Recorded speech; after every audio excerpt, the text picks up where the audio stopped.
रोज एक नई कहानी देखने के लिए चैनल को सब्सक्राइब करें और बेल आइकन दबाना ना भूलें। आशिका और उसकी छोटी बहन कृतिका दोनों बड़े प्यार से साथ रहती थी, लेकिन आशिका अब 27 साल की हो गई थी। बावजूद इसके उसके माता पिता जब भी उससे शादी का कहते तो वो मना कर देती, जिसके चलते उसकी छोटी बहन कृतिका की भी शादी की बात कहीं नहीं चल रही थी। इसी सिलसिले में कृतिका एक शाम अपने बॉयफ्रेंड मयंक से एक कैफे में मिलकर उसे कहती है, मयंक, तुम अपने माता पिता को थोड़ा और रोक लो ना यार। क्या पता 1-2 साल में मेरी बहन मान जाए शादी के लिए, फिर मेरी भी विदाई हो जाएगी। अब खुद सोचो, बड़ी बहन के कुंवारे होते हुए छोटी बहन की विदाई कैसे हो सकती है। यार कृतिका, तुम मेरी सिचुएशन भी समझो ना। मेरे घर में मैं इकलौता लड़का हूँ और अब मेरी माँ और पिताजी दोनों ही मुझे शादी के लिए रोज बोलते हैं। गर्लफ्रेंड होकर मैं उनको हमारे बारे में नहीं बता पाता। बताओ क्या फायदा। हाँ, मैं समझती हूँ तुम्हारी बात को। समझती हो तो जल्दी ही अपनी बहन को मनाओ कि वो शादी करे, या फिर अपने घर वालों को मनाओ कि वो हमारी शादी करवा दे, वरना मुझे माफ करना, मैं अपने घर वालों के कहने से शादी कर लूंगा। कृतिका से मयंक इतना बोलकर चला जाता है। अब कृतिका गुस्से में अपने घर जाती है और अपनी माँ गीता और पिता श्याम को कहती है, माँ, पिताजी, मैं एक लड़के से बहुत प्यार करती हूँ और उससे शादी करना चाहती हूँ, तो प्लीज आप लोग उसके घर वालों से मिल लो और मेरी शादी की बात करो। तो ये क्या कह रही है? पागल हो गई है क्या? अरे बड़ी बहन यहाँ कुंवारी बैठी और छोटी को शादी करनी है? बेटा, ऐसे थोड़ी होती है शादी, समाज की रीत है। पहले बड़ी की शादी होती है, फिर छोटी की। दीदी को जब शादी करनी ही नहीं है तो क्या उनके चक्कर में आप मुझे भी घर बैठा कर रखोगे? अरे इस चक्कर में जिससे मैं प्यार करती हूँ, अगर उसकी शादी कहीं और हो गई तो मैंने अपनी जान दे देनी है। कृतिका की ये बात कमरे के बाहर खड़ी आशिका सुन लेती है, जो अपने माता पिता के सामने आकर कहती है, माँ, पापा, कृतिका सही बोल रही है। आप दोनों मेरे चक्कर में उसकी विदाई क्यों रोक रहे हैं? मेरी छोटी मेरी आंखों के सामने विदा होगी तो मुझे और खुशी होगी। प्लीज आप उसकी शादी की बात आगे बढ़ाइए, क्योंकि जब मेरी उम्र थी शादी की तब मुझे करनी नहीं थी, और अब मुझे मेरे हिसाब से लड़का मिलेगा नहीं, तो क्या पता मैं पूरी जिंदगी शादी ना करूं। आशिका इतना बोलकर कमरे में चली जाती है और ये सब सुनकर गीता कहती है, देख रहे हो कैसे बच्चे हैं? एक शादी नहीं करना चाहती और दूसरी को शादी करने की इतनी जल्दी है। ये दोनों मिलकर हमें पागल ही कर देंगी। भगवान, अब देखो एक के चक्कर में दूसरी को कुंवारा रखना भी गलत है। तो ऐसा करो, कृतिका से बात करके लड़के वालों को घर बुला लो, देख लेते हैं घर बार कैसा है, परिवार कैसा है। अब कृतिका के इतना बोलने पर उसके परिवार वाले मान जाते हैं और 2 दिन बाद मयंक अपनी माँ निर्मला देवी के साथ कृतिका के घर आता है, जहाँ गीता और श्याम उनका स्वागत करते हैं। और कृतिका के आते ही निर्मला कहती है, अरे वाह, ये है मेरे बेटे की पसंद। मुझे तो पता ही नहीं था बहन जी कि इसने लड़की पसंद की हुई है, क्योंकि हम तो इससे कब से शादी की कह रहे थे, लेकिन ना जाने इतनी सुंदर लड़की पसंद होते हुए भी इसने क्यों छुपाया हुआ था।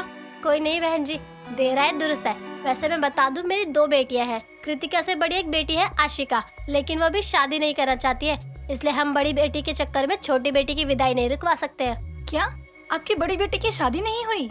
माफ करिएगा, लेकिन बड़ी बहन के होते हुए आप छोटी की विदाई कैसे कर सकती हैं? एक काम करिए, जहां हम इतना रुके हैं वहां कुछ समय और रुक जाएंगे, लेकिन आप अपनी बड़ी बेटी के लिए पहले रिश्ता ढूंढ लीजिए। वैसे भी कृतिका हमें तो पसंद है ही। ठीक है, चलो बेटा। मयंक, इतना बोलकर निर्मला मयंक को लेकर चली जाती है और ये सब देखकर गीता कहती है, देख लिया, कर लो छोटी बहन की विदाई पहले। अरे बड़ी के होते हुए छोटी की विदाई के लिए कौन मानेगा? ये सब आशिका सुन रही थी, जो अपनी माँ, पिता और बहन के सामने आकर कहती है, अब इसमें मेरी क्या गलती? मैंने तो बोल दिया कि छोटी की शादी करवा दो। ये क्या बात है कि बड़ी बहन के रहते छोटी की विदाई नहीं होगी? अगर मुझे जिंदगी भर शादी नहीं करनी होगी तो आपकी इस छोटी बहन की विदाई इस घर से जिंदगी भर नहीं होगी। कृतिका गुस्से में इतना बोलकर अपने कमरे में चली जाती है। अब बेचारी आशिका, जिसको शादी करने का मन नहीं था, उस पर अब अपनी बहन का दबाव भी आ चुका था, क्योंकि उसकी छोटी बहन की विदाई उसकी वजह से रुकी थी। इस वजह से आशिका शादी के लिए हाँ कर देती है। अब उसके माँ बाप उसके लिए रिश्ता ढूंढना शुरू करते हैं और कुछ समय बाद एक ऋषभ नाम के लड़के का रिश्ता आशिका के लिए आता है, लेकिन ऋषभ आशिका से 5 साल बड़ा था। वो जब आशिका से मिलने आता है तो आशिका उसे कहती है, देखिए ऋषभ जी, मैं वैसे ये शादी करना नहीं चाहती, लेकिन मेरे कारण मेरी छोटी बहन की शादी नहीं हो पा रही है, इसलिए मुझे शादी के लिए हाँ करनी पड़ी। लेकिन आशिका जी, आप मुझे बता सकती हैं कि शादी ना करने के पीछे आपका क्या कारण है? आपको किसी से प्यार है या आपका दिल टूटा है? ना मुझे किसी से प्यार है, ना मेरा कोई दिल टूटा है। देखिए, मैं बचपन से ही एक ऐसी लड़की हूँ जिसका मन पढ़ाई के अलावा किसी चीज में नहीं लगा। मुझे कभी किसी से प्यार नहीं हुआ और मुझे डर था कि कोई मेरी इस इच्छा का सम्मान करेगा या नहीं, इसलिए मैंने कभी शादी ना करने की ठानी। लेकिन अब मेरी बहन की जिंदगी मेरी वजह से खराब हो रही है, तो मजबूरन मुझे हाँ करनी पड़ी। वैसे आपने अब तक शादी क्यों नहीं की? सच बताऊं तो मुझे भी कोई मेरी टाइप की लड़की नहीं मिली। मैं काम के सिलसिले में अक्सर आउट ऑफ कंट्री रहता हूं और मैं चाहता हूं कि मेरी वाइफ मेरे साथ ट्रैवल करे, पढ़ी लिखी हो, मेरे काम में मेरा साथ दे, और शायद मुझे लगता है मेरी तलाश अब पूरी हुई। देखिए, मुझे आपके आगे पढ़ने से या कुछ भी करने से कोई दिक्कत नहीं है, तो क्या आप मुझसे शादी करना चाहोगी?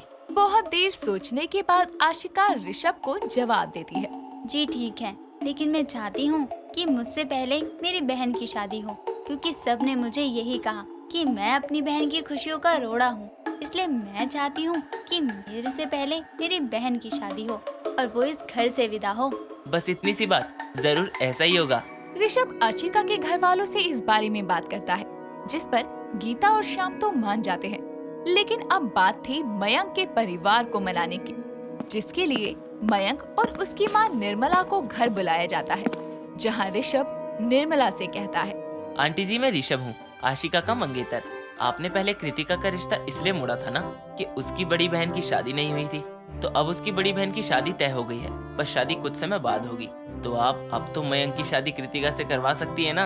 अच्छा, अगर तय हो गई है तो अच्छी बात है, और अगर आप कह रही हैं तो हम आशिका की शादी से पहले कृतिका की शादी मयंक से करवाने के लिए तैयार हैं। अब तो खुश है छोटी, ये तेरी बड़ी बहन अपनी छोटी बहन की विदाई करवा के ही इस घर से जाएगी। मयंक और कृतिका की शादी तय हो जाती है और अब दोनों घरों में शादी की तैयारियां शुरू होती है। गीता और श्याम अपनी बेटी कृतिका की शादी में कोई कमी नहीं छोड़ते। उसके शादी के हर फंक्शन में घर को दुल्हन की तरह सजाते हैं और इन सभी तैयारियों में ऋषभ भी आशिका के संग रहता है। अब कई दिनों की रस्मों के बाद शादी का दिन आता है, जहां कृतिका दुल्हन बने अपने कमरे में होती है, तो वहां आशिका आती है, जो अपनी बहन से कहती है, आज मेरी छोटी बहुत सुंदर लग रही है। छोटी, मैं कभी तेरी खुशियों में रुकावट नहीं थी। हाँ, मैं शादी नहीं करना चाहती थी क्योंकि मुझे लगा ही नहीं कि कोई मुझ जैसी पढ़ाकू के लिए बना है, लेकिन तेरी शादी के चक्कर में मुझे भी मेरा लाइफ पार्टनर मिल ही गया। दीदी, मैं आपके लिए बहुत खुश हूँ, लेकिन जब आपको ऋषभ पसंद है तो आपने पहले शादी क्यों नहीं की? लोग कहते आए हैं ना कि बड़ी बहन की ही विदाई पहले होनी चाहिए। बस इसी सोच के लिए मैंने शादी के लिए हाँ की है, लेकिन शादी के लिए तैयार नहीं हूँ। और ये सोच भी गलत है कि बड़े की शादी ही पहली होनी चाहिए, क्योंकि उसकी उम्र बड़ी है। उम्र बढ़ने से शादी का कोई लेना देना नहीं होता। हाँ दीदी, सही कहा आपने। वैसे एक बात कहूँ, ऋषभ मयंक के बॉस हैं। वो क्या है ना, आप एक बार मेरे साथ मयंक की ऑफिस पार्टी में गई थी, वहीं उन्होंने आपको देखा और पसंद किया था, लेकिन आपने कभी शादी के लिए हाँ ही नहीं बोला, तो उन्होंने भी कभी रिश्ता नहीं भेजा। अच्छा जी, जब भी मैं सोचूं, मेरी शादी के लिए हाँ करते ही मेरे लिए रिश्ता कहाँ से आ गया। और तो और निर्मला आंटी बड़ी जल्दी कैसे मान गई। कोई नहीं, इनको तो मैं बताती हूँ। दोनों बहनों की बात के बीच मयंक बारात लेकर आता है, जिसके बाद कृतिका की शादी बड़ी धूमधाम से होती है और एक बड़ी बहन अपनी छोटी बहन की विदाई करवा ही देती है, जिसके लगभग 1 साल बाद आशिका और ऋषभ भी शादी कर लेते हैं और दोनों बहनें अपनी अपनी जिंदगी में खुश रहती हैं। दोस्तों, अगर आपको ये कहानी पसंद आई तो इसे लाइक करें, शेयर करें और कमेंट करके बताएं कि कहानी में आपको सबसे अच्छा क्या लगा।